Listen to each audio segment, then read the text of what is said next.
We are asleep. Our life is a dream. But once in a while, we wake up enough to know that we're dreaming. When we calm our mind, we can change the world, and we'll never feel alone, never alone, forever. When we calm our mind, we can change the world, and we never feel alone, never alone, forever. How to be in this world and not of it. How to find a place of your own. How to never feel There is one alone. hope beyond every challenge, a light between the clouds, a melody. There is a divine smile, the power of true love explodes every problem. Show me the way. When we calm our mind, we can change the world, and we never feel alone. Oh, never feel alone. Forever. When we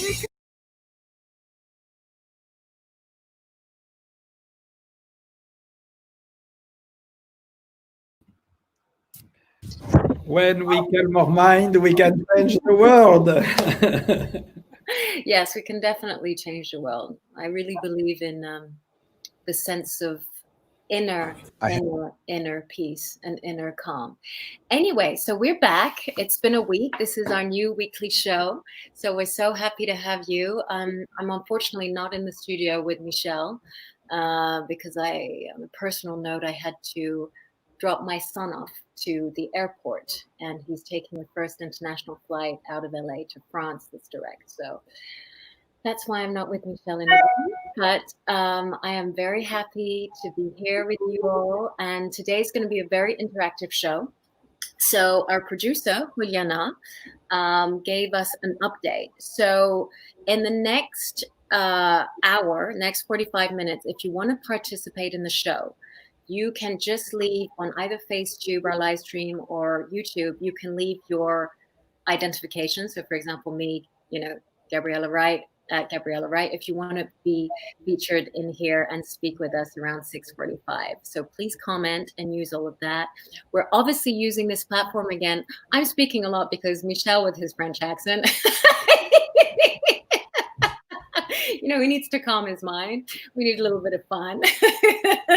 So obviously we're using menti.com. So when you go on menti.com, you just put this code in. Obviously it's written on the screen. So, and we'll give you a live interaction survey and all of that. Yeah, Michel is my co-host here, and he's telling you what to do, showing you what to do. So our first question, Michel. Are you ready to calm your mind? I mean, maybe this is the main question with the violence and all that we see, and the racism and all. And this show is especially dedicated. Gabriella and me, we wanted really to be dedicated this show for the non-violence, but not to make a show like we talk for nothing, but to explore real solution, to be concrete. Because it's for us, it means nothing to talk for nothing. We must be concrete. We must develop new solution.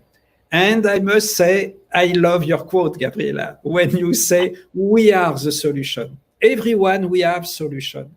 So it will be beautiful also to share your solution, as you say, with the person will be chosen at the end. And it will be, thank you for my accent.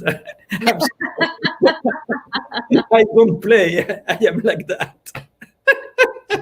It will be beautiful to have an exchange and to see what is also your approach. Huh? So you can add your name on Facebook or on YouTube with your name, and like that, you can enter in the room with us at the end. It would be lovely. It would be lovely. I think it's just so wonderful to be able to use this platform, especially today. I mean, today there are a lot of things to talk about.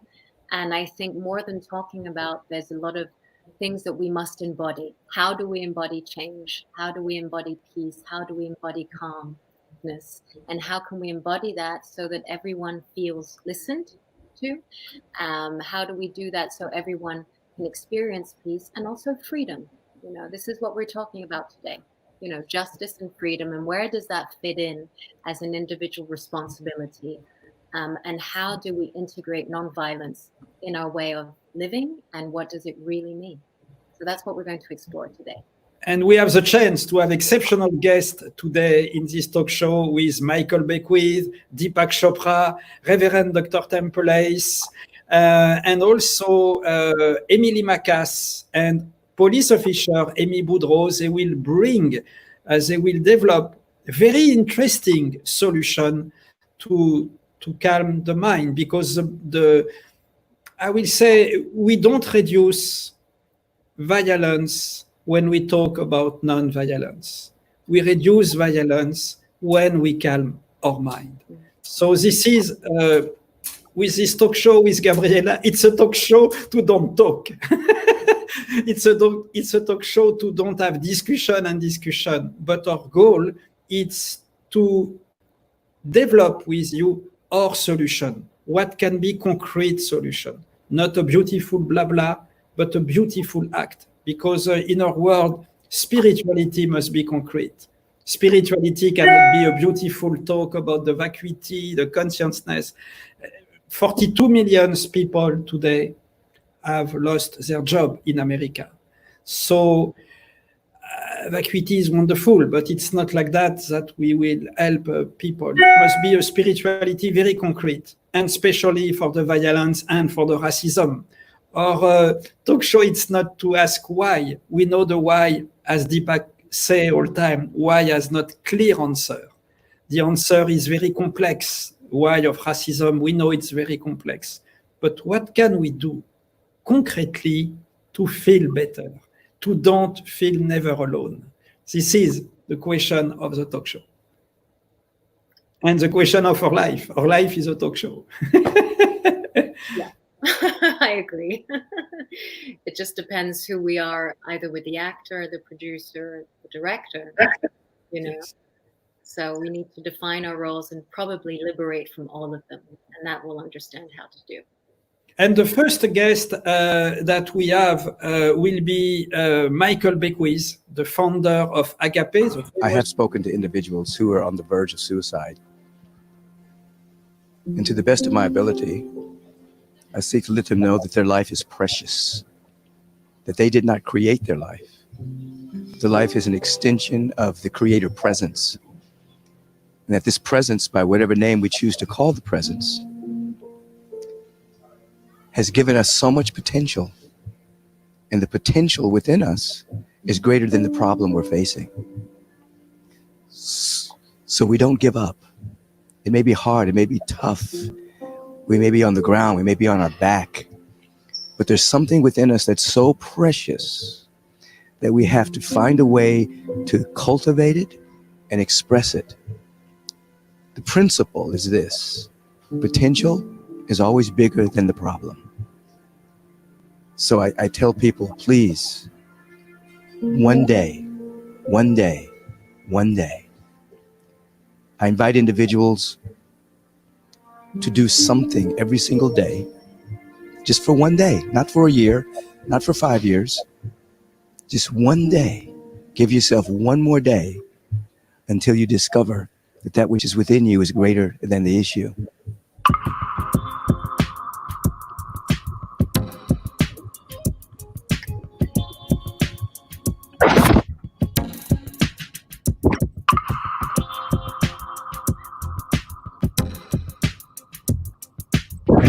Why is it happening more today? I think increasingly people are feeling alienated from themselves and from the web of existence, from the web of relationship, from the web of life. When we look at America, this highly industrialized society, I sometimes call it a high-tech, low-touch society, very technologically advanced. But the imprint on our kids has placed like a false sense of success. It's a lot of pressure.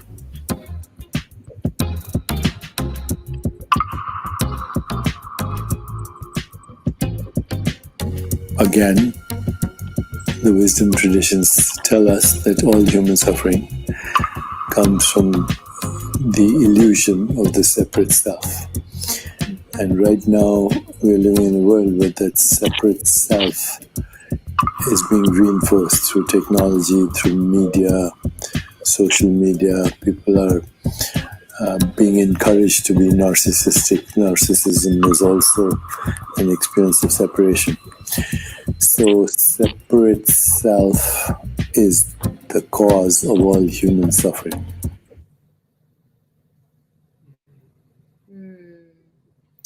The separate self is the cause of all human suffering. You know, I think that this is where we're true. This is the result. This is what we're experiencing today. We're experiencing the outcome of our separateness, you know, and we're all rising together with our connectedness. And this is, you know, we have the experience of demonstrations, worldly demonstrations. You know, this is the power of coming together, of rising up together, but also understanding that we are one. Understanding that my pain is your pain. You know, understanding that what you carry is my weight. And I think this is an extremely powerful words that we can resonate with. And I think it's very important that, first of all, you're not alone, of course, but also that every story and every action has a beautiful consequence.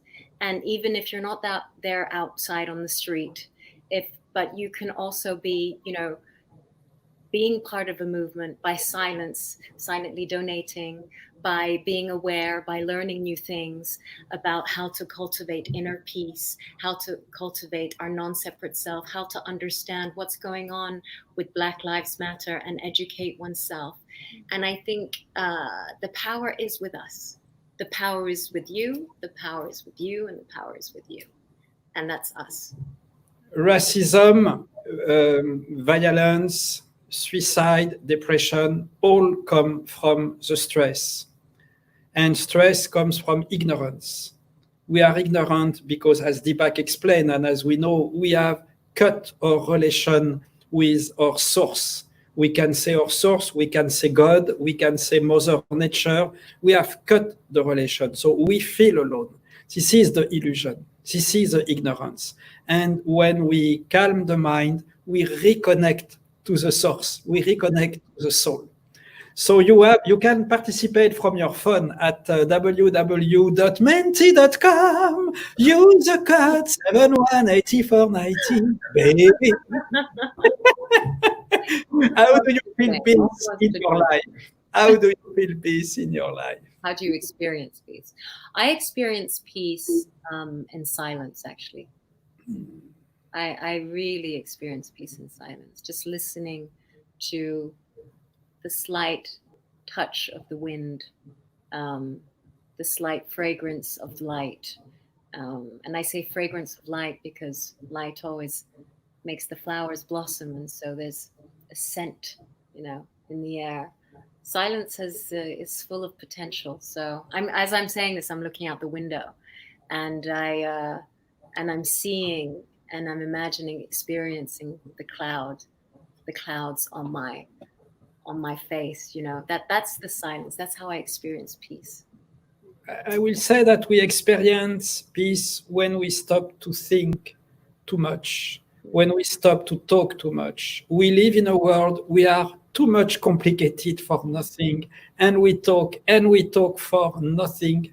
So this is the reason why we can be in silence around us, but our mind is not in silence. The brain is running all the time.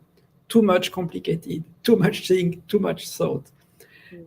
You know, Gabriella, I am very glad that we host in this no talk, no show, that we host Emily Macas. Emily, it's very interesting. She has, hello, Emily. Hello. You. Hi, Gabriella. Hi, Michel. Hello, how nice to see you. How are Very you? nice to see you. I am fine. I And you? would like that you share with us, Emily, your approach. What is your approach to calm the mind? Because when I met you, I was very interested by your solution. As Gabriella said, we are the solution. So I would like you develop to us your approach to calm the mind. It's true. All together, we are the solution. We all bring. We are a beautiful bouquet of flowers. With each one of us, we have our own gifts.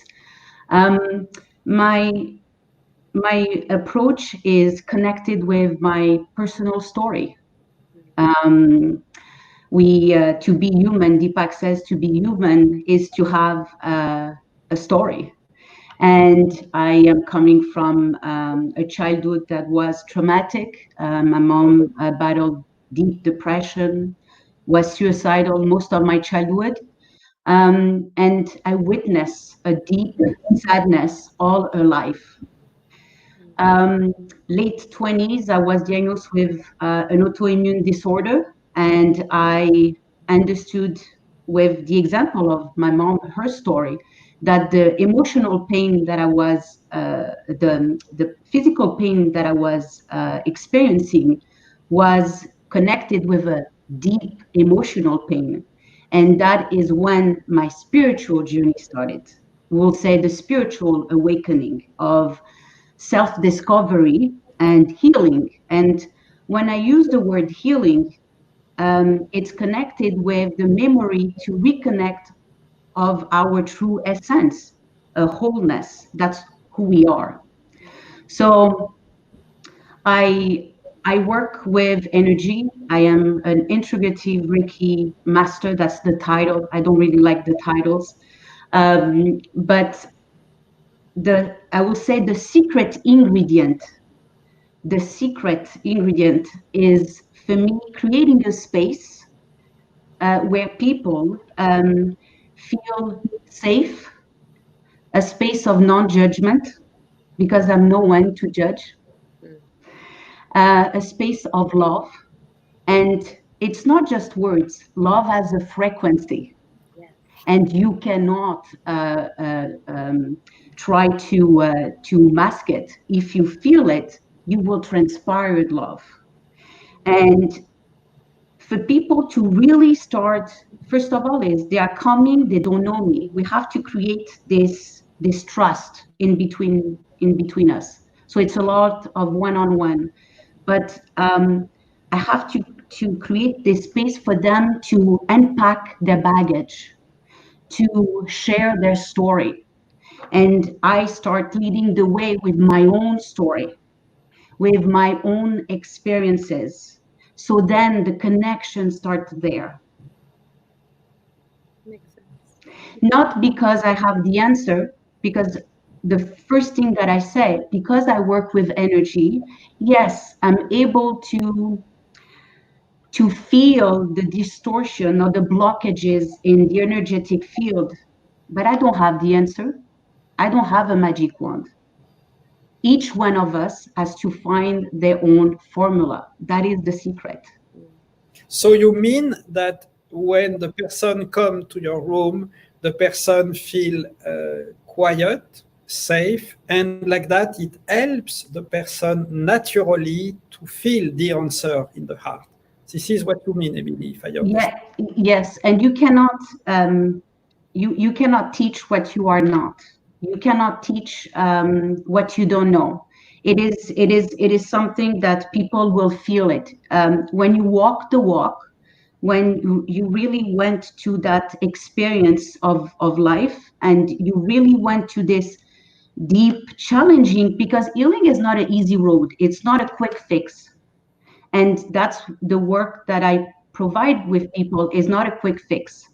It is a journey, but it's the most rewarding journey. So you use some stones, you use some special things. Then so Reiki is energy work. So Reiki is universal ki, shi, prana, life force energy. It is a natural process of unlocking the flow of energy and restoring balance. So that is very natural. And my work of 7 years is really trying to simplify what is simple. It is not about having a special wand or special powers. Is to really reconnect with what is natural, connecting with our inner pharmacy that we have in us, all of us, this inner intelligence that we all possess. And meditation comes hand to hand, because meditation is the route to reconnect with who we are, to not create silence, to reconnect with the silence that is already within us, to reconnect with the divine that is within us.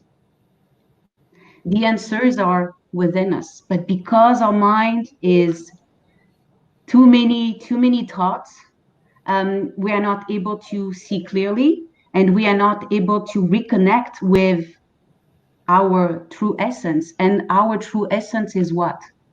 Is love, is peace, is compassion, is unity. The separation is in our head, is in our mind. But when we really reconnect with ourselves, it's really understanding that no separation, because we are all one. We are all connected. There is something when you explained your approach. Hello, Evelyn. Hello to you. There is something in your approach who remind me what say Mother Teresa, because when you help someone, it's one-to-one, if I understand. It's not you give a big talk, you receive someone, you take care of the person. You know, a journalist, when they say to Mother Teresa, what you do, it's a drop of water in the ocean of the poverty. And Mother Teresa replied to him, I totally agree with you. What I do, it's just a little drop of water in the ocean of poverty. But the ocean is made of drops of water. So this is so beautiful what you do, Emily. What you think, Gabriella, about that? How you feel that? Well, I think I wanted to add on to what you were saying on Mother Teresa, is that Rumi actually said that you may be one drop, I'm quoting this badly, but you may be one drop in the ocean, but the ocean is in that drop. Yes. So I think what's important is that the more self-awareness, as you say, self-awareness comes with tools that are practical, meditation. How do we immediately tune ourselves into that silence, into that self-love? Silence is self-love. You know, I mean, it's important to, and especially during these times, you know, a lot of people are hurting and a lot of people are angry, and rightly so. And but under that anger, there is a lot of pain, first of all. Yes. And where does that pain come from? That pain comes from a lack of self-love. Exactly. And I think that the more tools we have, the more practical tools that we have, that Michel speaks about daily, how do we make our spirituality concrete? This is how we will win. And when I say we will win, we shall experience love. We shall be love. We shall experience our non-separateness. We shall experience our connectivity. So I really love what you say, Gabriella, because it's very concrete. It's the same what you do, Emily. It seems very simple, but what a beautiful way to bring love to someone. Because when a person comes to you, what we want to say when we are racist, violent, when we are depressed, suicidal, what we want to say, I need love. I need to be more close to God. Please help me to go more close to God. How can we go to God when we calm the mind, when we are in silence? There is also another approach. We have an amazing guest every week. She's with us. She's more than a guest. She's really the family. This is Reverend Dr. Tempelace. And I think it's very interesting to ask to Tempelace, because she's a specialist of shamanism. What is her approach to calm the mind according to shamanism?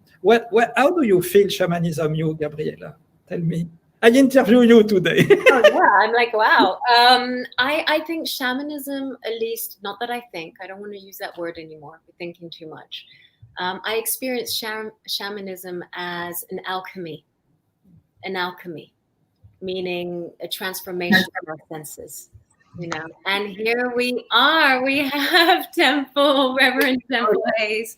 How are you? Hello, beautiful people. How are you? Hello, beautiful people. Emily, by the way, thank you so much for your sharing. That was wonderful. Thank you for having me. Yeah, that was awesome. That was Thank you. Thank you. Yes, thank you for your heart.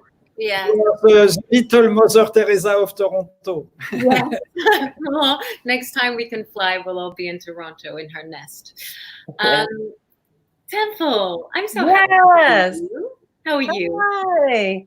Good. So good to see you. So good to see you.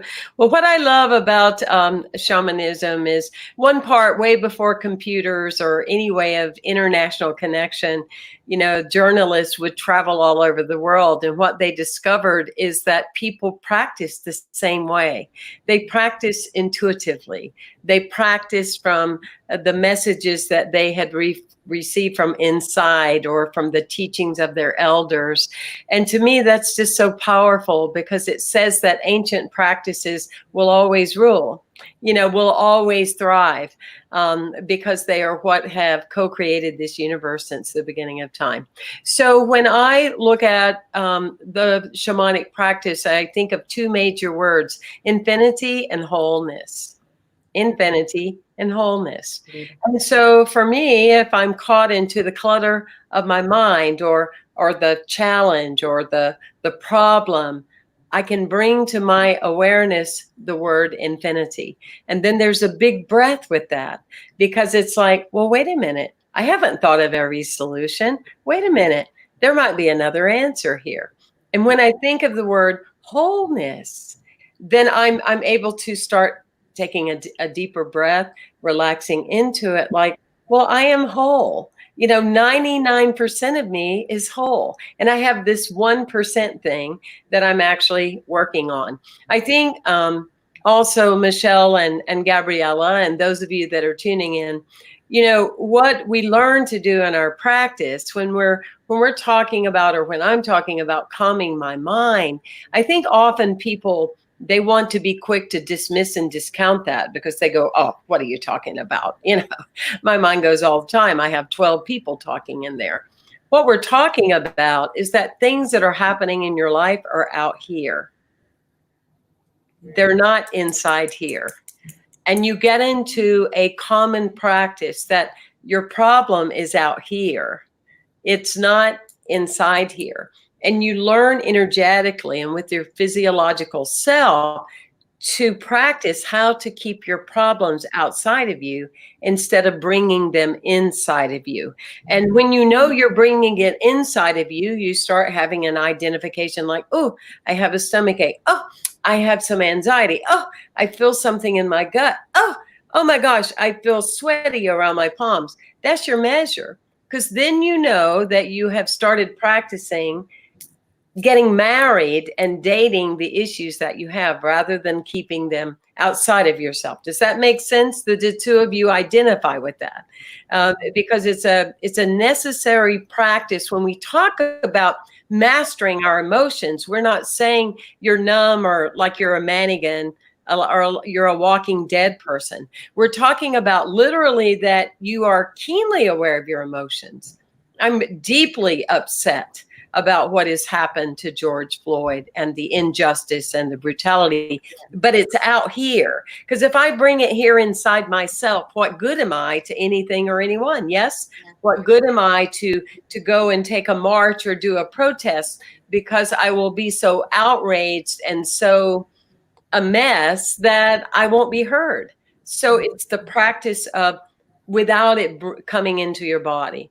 And I think the other thing I like to think about is that we are spiritual and we are human, and we're both. And the deeper we practice our spirituality, the more we embrace our humanity, the more we embrace our heart and our love for one another and those kind of things. But when we look at the chakra system, that is true to shaman practice, that energetic presence that is around us.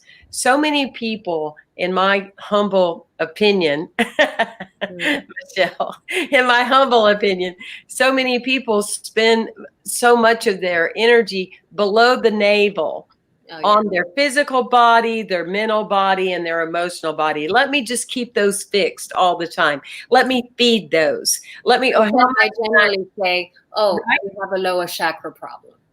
Right? How much can I focus? How much can I eat? You know, how much sex can I have? I mean, let me master the world. And you know, they spend so much energy in that. And a lot of people. And when we look at the idea of suicide. They are people that are disheartened because they have yet to learn, in many cases, the ability that the heart is the bridge. The heart is the bridge between the lower three chakras, the mental and the physical and the emotional, to what really comes forth in our throat chakra, the power of the I am, the presence and the power. Our third eye, the ability to see deeply. And the ability to know the true infinity and wholeness. And so it's the heart. And that's why I love this film so much. And I love what we're about. And I love Mind Dive app, because it allows people to get back into their heart. I mean, people are fascinated with how many people die with cancer.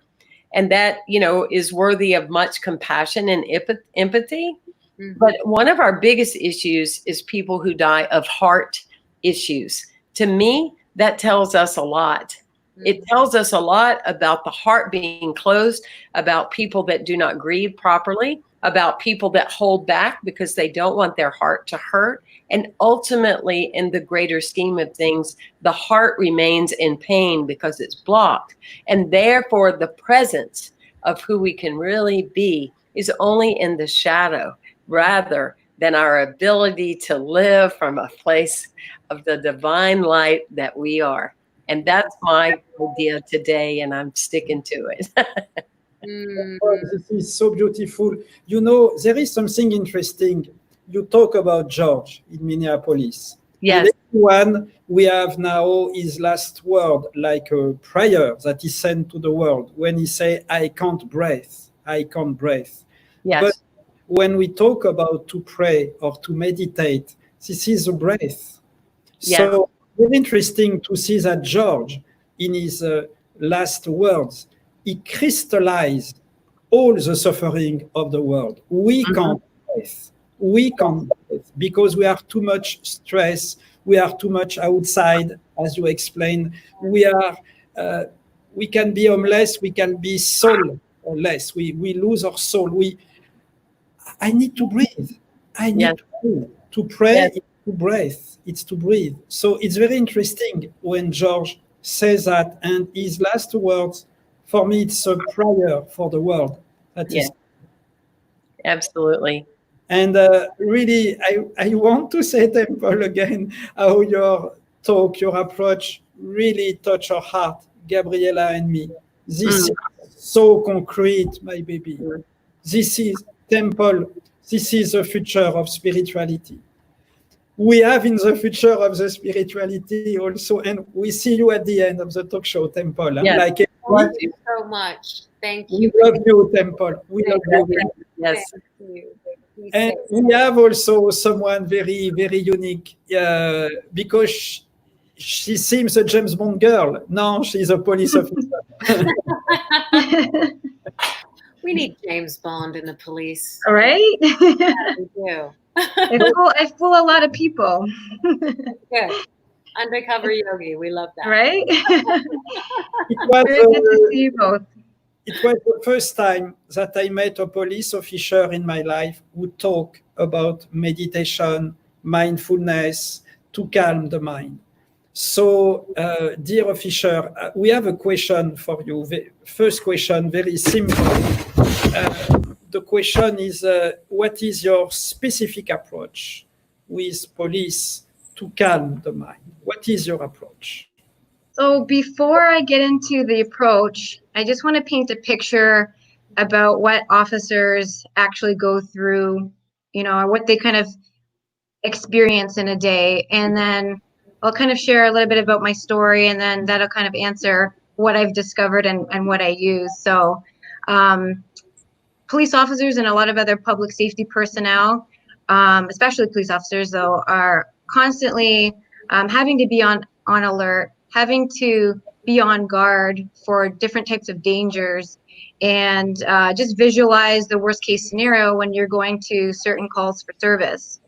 So naturally, the work that we're doing on a daily basis is putting our body and our mind state into this hyper arousal and stressful state, because unconsciously our bodies are changing chemically, and our neurology is changing because we are preparing for these types of situations. And it's an unconscious primal change that happens unconsciously, because your body is naturally wanting to get ready for any type of threat response that you might encounter. So unlike other professions, we have personal safety to think about, and that causes a really high type of stress within our job naturally. And a part of our brain, the amygdala, essentially gets hijacked, and sometimes what can happen is you can get stuck in these states, and they will act as defaults, which means that now, even though the threat's gone and you go home or you're on your days off, you can still be in this heightened state, especially if you don't have the skill sets or understand how to get your body and your mindset back into that equilibrium. So on a personal note, back in 2015, I had already been on the road for about 5 years now. At that time, I've been in policing for about 9 years now, and I had a series of calls that I had attended, and but one thing that I couldn't really prepare for is one of my colleagues, who was a very close friend of mine. She had 3 children at the time, and one of them ended up tragically passing away in an ATV accident. And because I was very close with my friend, because people you work with every day become like your family, and so that hit me really hard. And here I'm supporting one of my best friends who's going through the most tragic time of her life. And at the same time, I'm also grieving the loss of a person who was like a niece to me. So I had moved in with them, helped take care of them, give them support, attend the funeral, write the eulogy. Our whole shift actually went to this funeral. And then after about a couple of weeks, I went back to work, and I'm going through my own personal grieving process for this huge loss of life.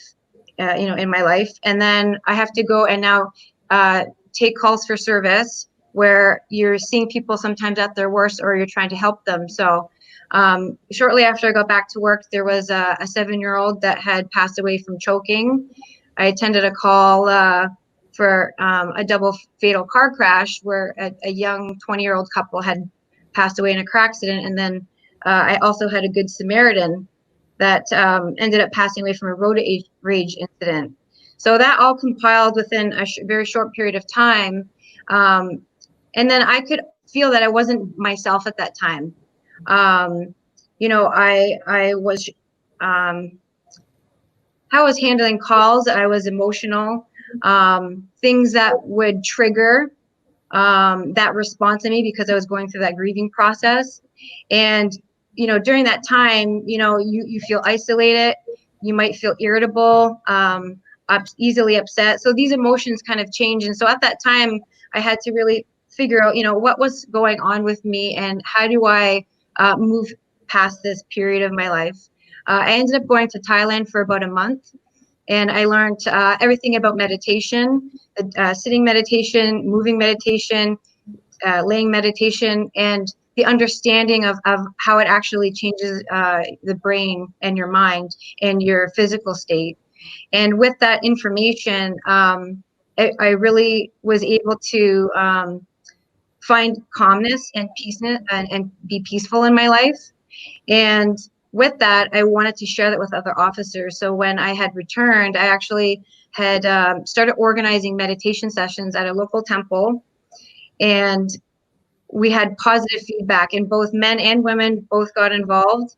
And what I found is from that experience is that we really have to take responsibility in understanding what we need as individuals, being able to have that level of self-awareness, those check-ins to know when you're not yourself, and then really develop the skill set of self-regulation. Because if you don't know how to regulate yourself, oftentimes people, especially officers and other people in you know those types of professions, will look to external remedies. And so that could be drugs, alcohol, constant reassurance, medications, other types of things to help soothe how they're feeling. So the self-regulation was a huge learning aspect for me. So what I found was those somatic therapy, so yoga, because yoga is meditation through movement, breath work, because it brings you to that present moment, and you can do it anywhere.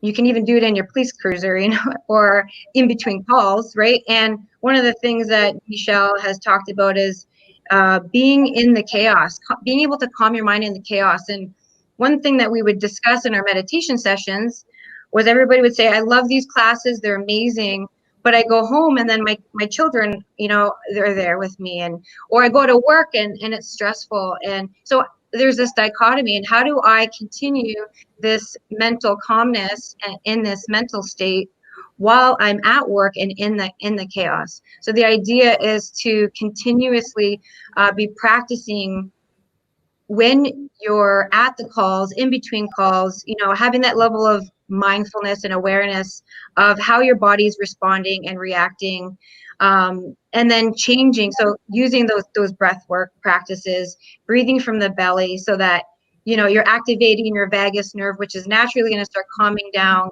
your body responses, bring down your heart rate, you know, and when you can control your heart rate, you now can optimize your abilities, because when you're at this heightened state, you have your hands start shaking, you got tunnel vision, your, you know, audio exclusion, all these different things start happening to you, and you're unable to do your job effectively. So when you really calm yourself down, now you can be present for people, you're listening to what they're saying, you're controlling yourself, and you ultimately, you know, as a police officer, you can de-escalate and bring that level of stress down by your presence.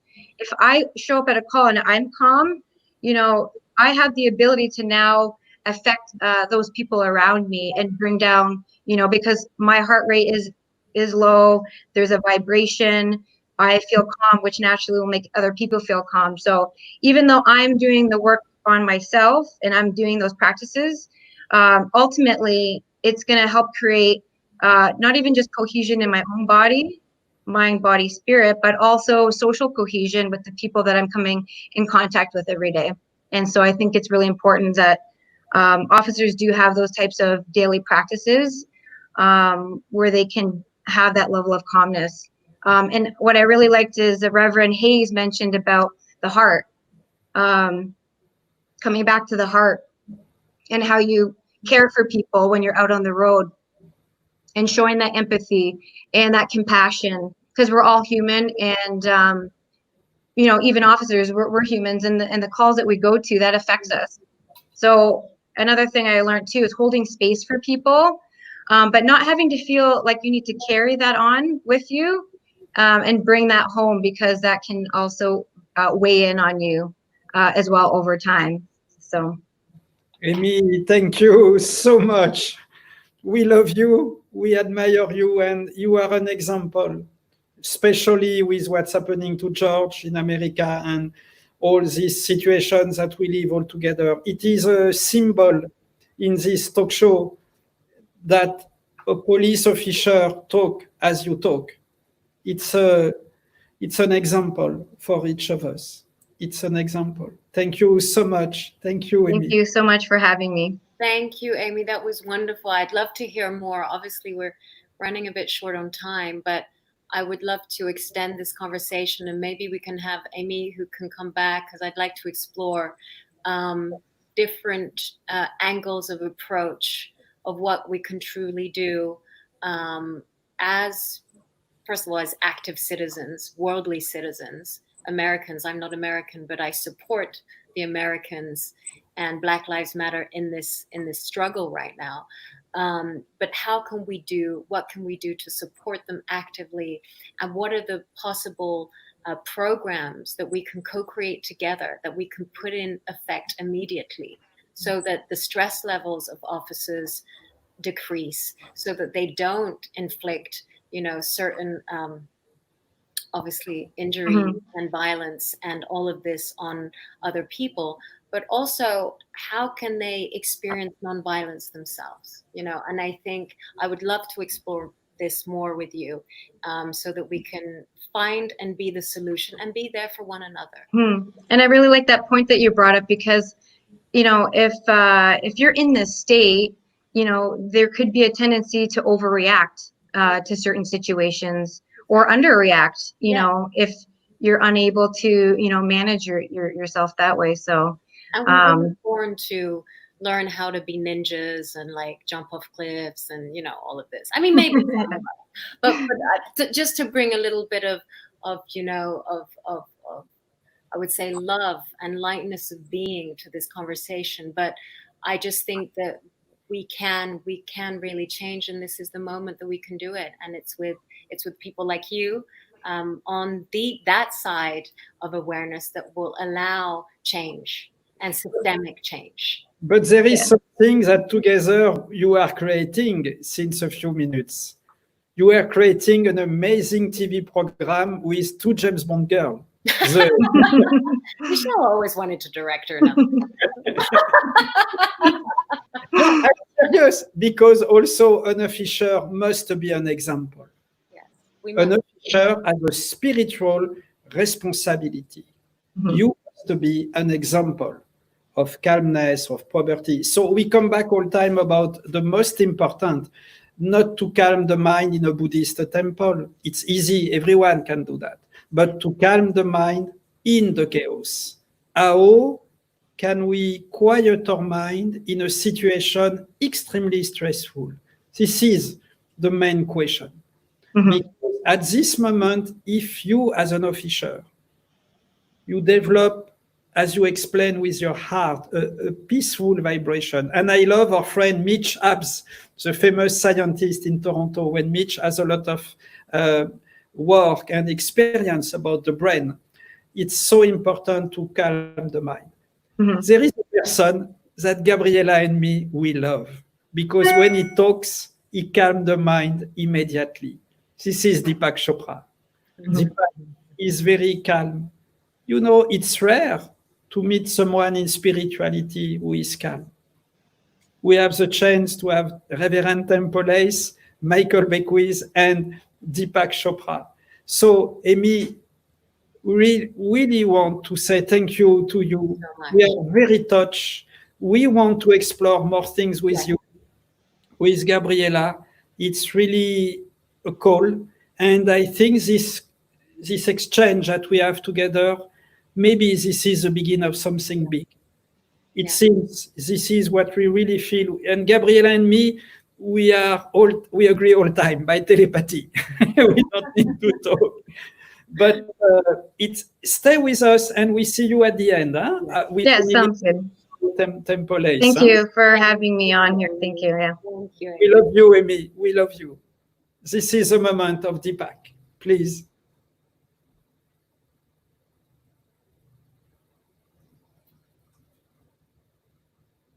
Where's Deepak? Deepak, Deepak, we need you.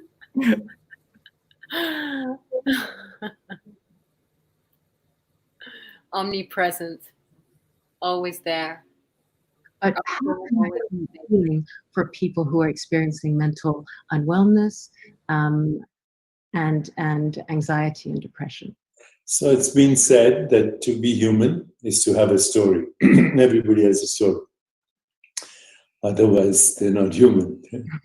And there's a backstory. There's the story that's happening right now. There's a story about the future. And there is, in every story, there are elements. There are good people in the story, there are bad people, there's the sacred, there's the profane, there's the divine, there's the diabolical, there are sinners, there are saints, there are challenges. You fall down, you get up, you lose the girl, then she comes back, or the girl loses the guy, and then they come back and live happily ever after. Every story is a love story in disguise. And there are very interesting things that happen along the way in stories, trials and tribulations, suffering and redemption. But ultimately, every story is a love story. Even tragedies are love stories gone wrong. So ultimately, every story is a love story. Even the story of depression is the aftermath of a story of love that went wrong, either self-love or love with what we call the other. That's what went wrong. Okay, so the love story somehow got hijacked or bamboozled into a tragedy with that outcome. So yeah, to be human is to have a story. And then I think one of the things we can do with this campaign is not only look at what people are saying is their story, but also what are the alternative stories, because for everyone's story, there are infinite other stories. For every thought, there are infinite other thoughts. For every scene, there are infinite other scenes. And one of the values of practices like Vipassana or mindful awareness of body or mental space or mindful awareness of the web of relationship or mindful awareness of what is me, what is the self, all these practices actually allow you to witness your story and the different scenarios.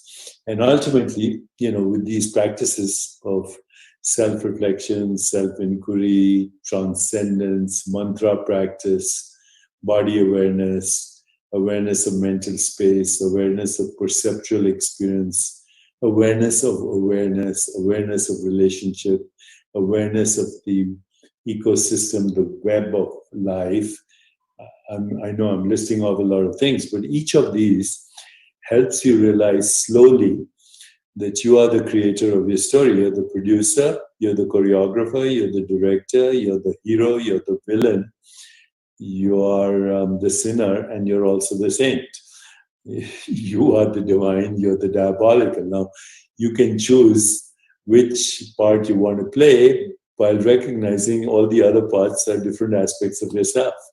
So I think that's why spiritual practices like meditation and like the contemplative inquiry that I have just mentioned, they can actually help you create a new story. What's the backstory? Well, it's over. What's the current story? I'm not feeling good.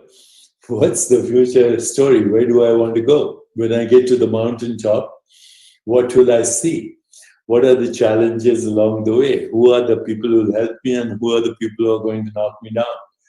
And when I'm knocked down, will I get up and embrace the people who knock me down or knock them down either? So many choices. So, if the story was all good, by the way, it would be a boring story. I mean, if I went to a movie and all the people were really amazingly good, I'd walk out. I want to see the good guys win. I want to see the bad guys lose, but not all the time. If the good guys win in the end, or, they keep winning and the bad guys keep losing, but sometimes they win, that's a great story. So I think what we have to do with our very depressed world is to help them change their story so they can move in the direction, personally, in the direction of more peace or more joy or more well-being, and ultimately connect with the source of all stories, which is the self. Mm-hmm, mm-hmm. Then when you connect with yourself, you say, okay, I'm free to create any story I want. Completely. And I think, the wisdom traditions, as you so say, especially as a Vajrayana practitioner myself, the point of all of this work, and we all have our individual stories, and they can be beautiful and tragic. And if I were to look back at my life, I see a lot of beautiful tragedies, and at the same time I'm still smiling and I'm happy and I'm grateful, and I'm experiencing my tears as I experience my joy, and I experience them with presence, and I'm grateful at some point to experience the presence this way. That's another thing we should actually encourage everyone. When they experience gratitude, then the story changes. Even in the midst of tragedy, when they experience gratitude for what they already have, it influences the story. It does. And I think what's important, and this is why I feel that, the epidemic of loneliness, it's because they feel alone. Obviously, they feel isolated from not only, so you just addressed the self, meaning the isolation of the source of all stories, the source of all creation, the infinite awareness that is behind our storytelling. So they're not connected to that, but it's also the fact that their stories are not heard. You see, there's something about not being heard, not being experienced as a human being, not being experienced by the other as a human being. And I think this can be extremely isolating. And as you said, there is a difference between solitude and feeling isolated and alone. But I wanted to almost have an open end to this conversation with a reflection of a quote from Krishnamurti, who I think, and I'm sure you would agree, Deepak, he is one of the greatest minds and thinkers and free thinkers, without any, I would say, traditions that he tried to just destroy all structures around him so he could really see what is. And one of his recent, at least the quotes that I have been reading upon, is Freedom from the Mind, his incredible book. But he says, once you experience that you are humanity, meaning I am humanity, that is the greatest action of all. Meaning the understanding that through our individual perception that we are humanity, that we become the biggest actor and vector of change and vehicle of consciousness for all beings. So just wanted you to comment on that and have you on. He said, I've always admired Krishnamurti, and what he said in Freedom from the Known is that the known is a prison. Is the prison of past conditioning. We live, breathe, move in the unknown, and without the unknown, there would be no possibilities. The known is fixed and it's dead. It has no freshness, and the willingness to step into the unknown and change your story is the key, actually, to all these tragic stories. Mm-hmm. Well, that's thank you so much, Deepak. This has been a wonderful conversation. I'm embracing everyone to look into their stories and to see how we can liberate from them. and be inspired by one another. This film is truly to contribute to the reality of how sensitive and how intimate these stories can be, and yet how universal they can be at the same time. Because as soon as we experience an empathetic connection, limbic resonance, probably you would say, we can free ourselves from them, not only ourselves, but we can create freedom of a community. Thank you for inviting me to participate in the movie. It's a great privilege, honor.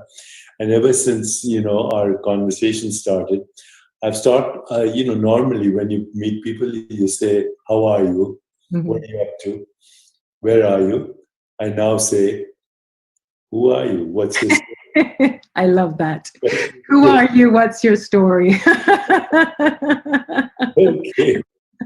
That's wonderful. Thank you so much. Yeah, thank you. I look forward to building this whole campaign together for the future. Thank you very much. Thank you, Deepak. Thank you so much. Thank you. After Deepak and you, Gabriella, and with George, and before to have our guest in the room, the person who win, I would like to sing the words of George. I can't breathe. So I have composed a melody, and I would like to sing the words of George as a prayer for each of us. I can't breathe. I can't breathe. I can't breathe. Please, please, please. I can't breathe. I can't breathe. I can't breathe. Please, please, please.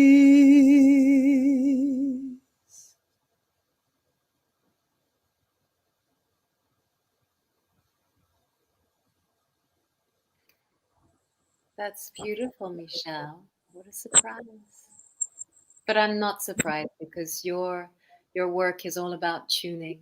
How do we tune? How do we tune our reality, our inner love to the outer world? And I think I want to conclude that right now, Deepak earlier said in the interview that, this is our stories, we need to change them. And right now, in the world, there is a possibility for great change in the human story. And this is happening thanks to the movement Black Lives Matter. And it's incredible to be part of this, to humbly witness, to humbly act, to be aware, to be present, to be love, to be a voice, to be silent, and yet to be awake, And our awakening is about our connectivity and our connectedness and our experience as human beings. And the mantra, Michel, that you just repeated, that George said before his soul was free, I can't breathe. That's the mantra. I can't breathe. This is the mantra of everyone. So thank you, Michel, for your comment. Thank you. And there is the question by the polls, how are you feeling now? Grateful or in peace? You can reply. Definitely feeling grateful, but I'm also very moved. I would almost be crying right now, which I am innerly. I'm moved.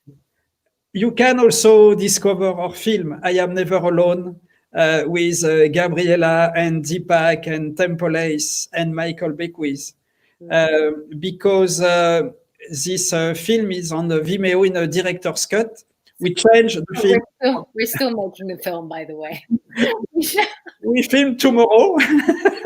Tomorrow again. But, you can discover a first director's cut. I say Gabriella, and every person who has watched this film say how Gabriella is absolutely beyond any words to carry on her shoulders the emotion of the story of a mom with a suicide. And as Gabriella says, the storytelling can be a medicine. Oh, there is a beautiful question I see of Tashia. What is the first step for our nation to heal and change their story? What could be your answer, Gabriella? It's happening now.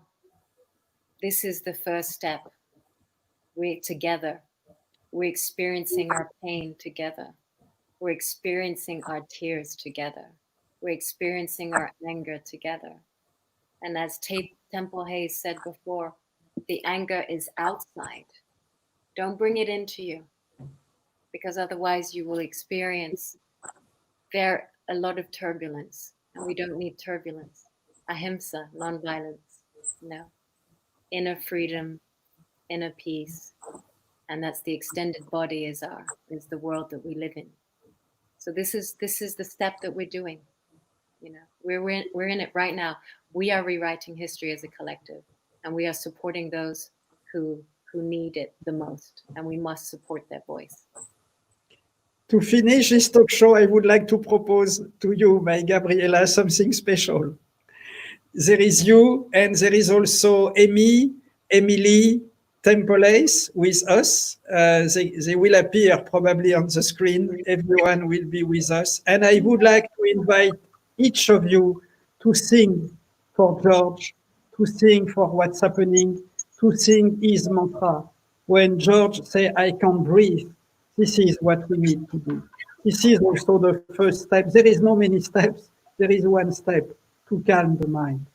When we calm the mind, we change the world. As you wrote with Deepak, Gabriella, this is your quotes. This is your quotes. When we calm the mind, we can change the world. I would like to sing with you as when we were at Carnegie Hall on stage all together. But sing the words of George for his family, and from our little computer. We are in LA, we are in Florida, we are in Toronto, and to send all our love to the soul of George in the sky, and to all his family, and to all our brothers, sisters. We are hand by hand, and it could be beautiful to have you also, Amy, as an officer, to sing the words of George. I think it could be a beautiful symbol. It could be a beautiful shamanic practice with you, my Temple. It could be so beautiful. And also with you, Emily. This is Reiki. To sing is Reiki. I can't breathe. I can't breathe. I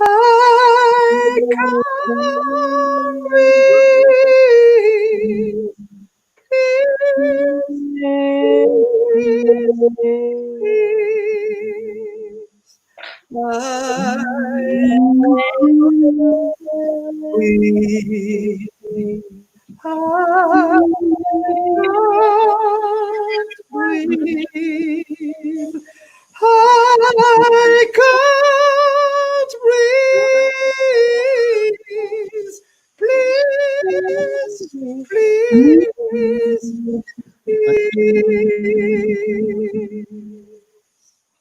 You have a very high-pitched voice. I mean, where, you know, like that.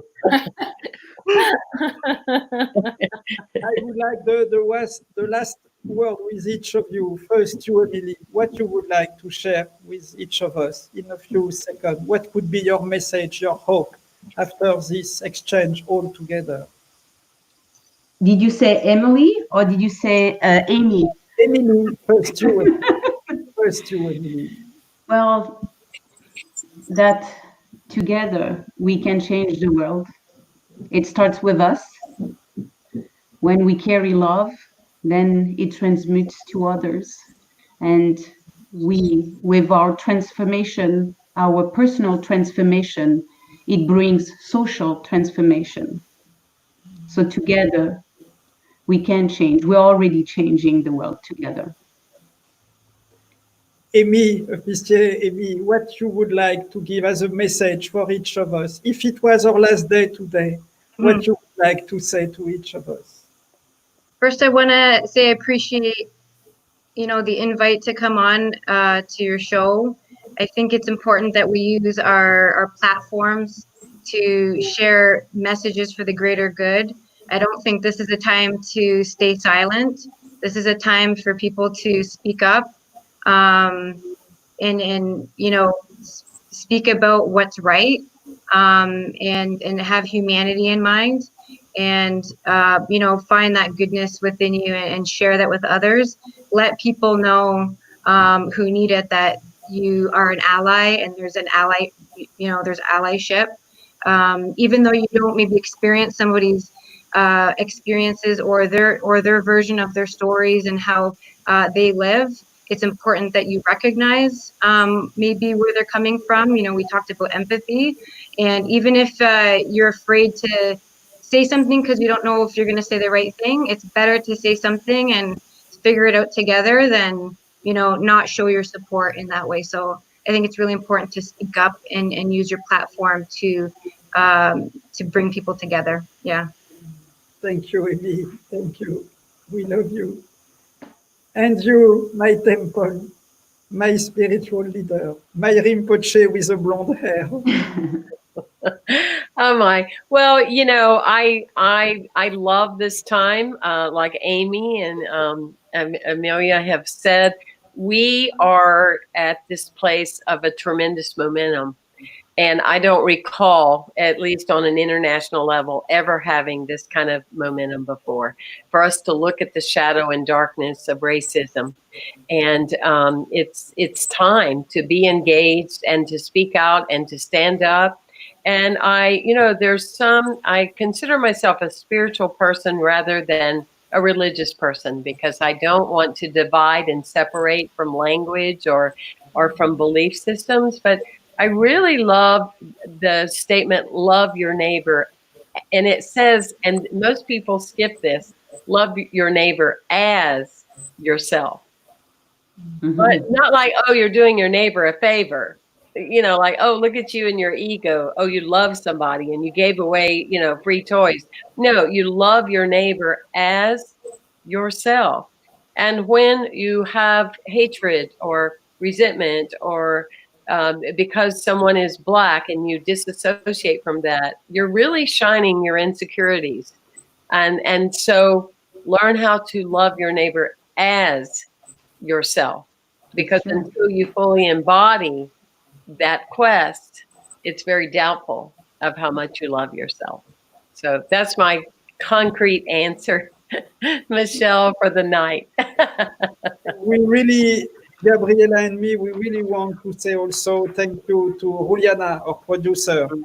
She does an amazing job, and she gives all her love to each of us when she prepared during all the week this show, and also to Gebert.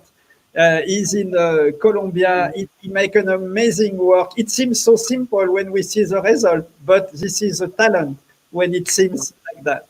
It's true. Yeah. So thank you to each of you. The Thank last you. word could come from Gabriella. Gabriella, what is your message for each of us in this day with George and with all what's happening for the non-violence? My message is really that we are humanity, and it is our time. Yeah. It is our time, and we are humanity. The I doesn't exist anymore. So I've said so much today, but I really believe that first of all, I'm very moved. I'm moved by all of you. I'm just absorbing, your presence. I'm absorbing the presence of the world right now. Mm-hmm. And as I absorb it, I'm experiencing a great change. Something's in the air. And it's thanks to all of you and all of you. So we are humanity. Thank you, Gabriella. Thank you to each of you. We can breathe now. We can breathe. We need to breathe. We need to be more alive. We need to be more happy. We need to be more simple. We are too much complicated for nothing. I would like to finish by the words of Saint Therese of Lisieux. When she pray, she say all time, God, please keep me simple. Keep me simple, no complicate, simple. I love when Therese, she say, God, keep me simple. Thank you, Gabriella. Thank you to each of you. Thank you, Juliana, to organize. Thank you, Geber. Thank you, Emily. Thank you. Thank you,